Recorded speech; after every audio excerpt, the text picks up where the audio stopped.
everybody. Time for us to go behind the headlines, and today we are talking about the drug testing epidemic. This was once sold as a public safety measure, but drug testing now serves to enforce social disapproval of cannabis use, enrich drug testing industries, inflate drug rehab statistics, and indoctrinate children into a culture of surveillance and control. In Pennsylvania, Christopher McDougal's 11-year-old daughter was barred from joining the school orchestra. The reason? He would not allow the school district to collect a cup of his child's urine to test for drug metabolites.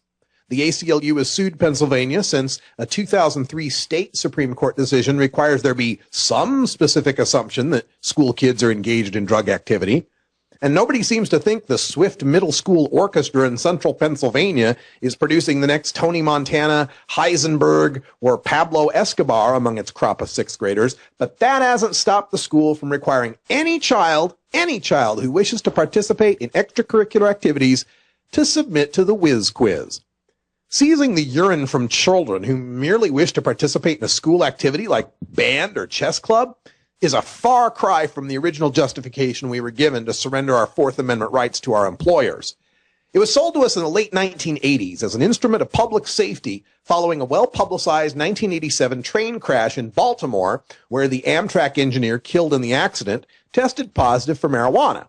The 1988 Drug-Free Workplace Act provided the impetus for employers to begin voluntary, suspicionless testing of potential new hires and voluntary random testing of current workers, where voluntary means if you want to be employed.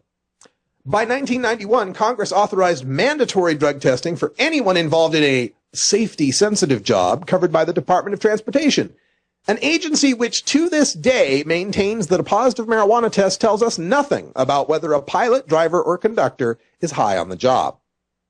By 1995, the Vernonia School District in Oregon had implemented drug testing for all high school and junior high athletes, citing the need for student safety in potentially risky athletic competitions.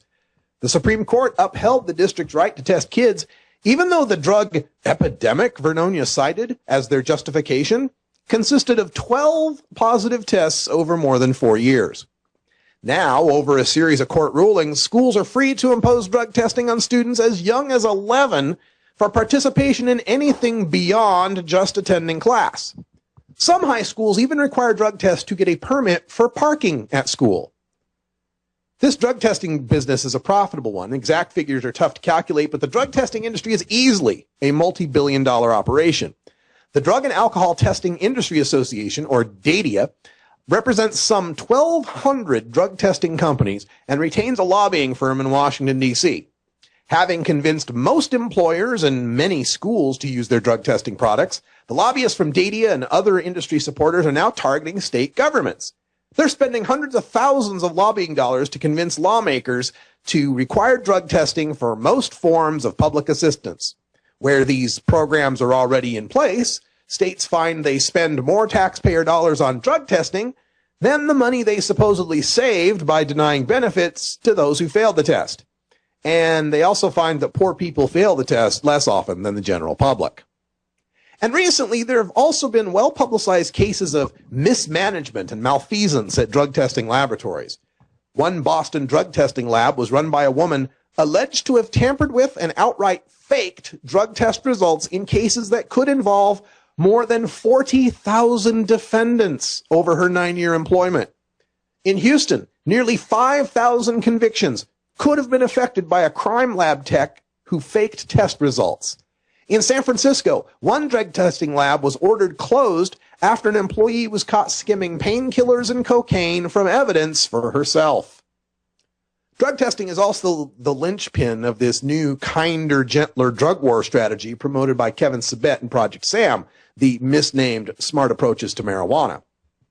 SAM promotes the use of so-called drug courts, which have expanded from a dozen or so in the beginning of the 1990s to over 2,700 today. They're to evaluate marijuana users caught by police for the choice of prison or drug rehab. In these rehabs, pot smokers are drug tested with the threat of going to prison if they test positive. So it's no wonder that so many of these addicts then successfully complete their drug court-ordered program. With a great number of pot smokers making up the population of drug rehabs, their successful treatment then boosts the success rate statistics of both the rehabs and the drug courts. Now the drug testing industry can point to those figures as a selling point for more drug testing. 50 years ago, Dr. Martin Luther King Jr. dreamed that one day his children would be judged not by the color of their skin, but by the content of their character.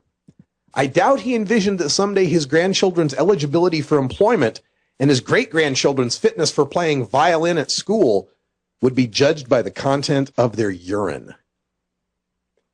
Start looking behind the headlines, and that will be appearing in a future edition of High Times magazine, so take a look for that in the future. We are live here at Brightside Dispensary in Portland, Oregon. Wiz Calico, our former co-host here on the Russ Belville Show, is the owner-operator of Brightside. We'll be talking to him at half past the hour, as well as Todd Armstrong, the comedian who appeared on our show many times. He's working here as a patient consultant, so he will tell us all about what they have here at the Brightside. And we'll take a look here real briefly. I'll show you a little bit of what is in store. These are from the sativa category at Brightside. This is a nice silver tip, which is a Granddaddy Perp with a Super Silver Haze cross. And that is testing out at 26% THC, their highest THC test there. So we got to take a break, and I think Silvertip wins our pick today. Hope you're having a good time from our live remote here at Brightside PDX. We'll be right back. Stick around. Oh, have you ever met that funny reefer man? A reefer man. Have you ever met that funny reefer man? A reefer man. If he said he swam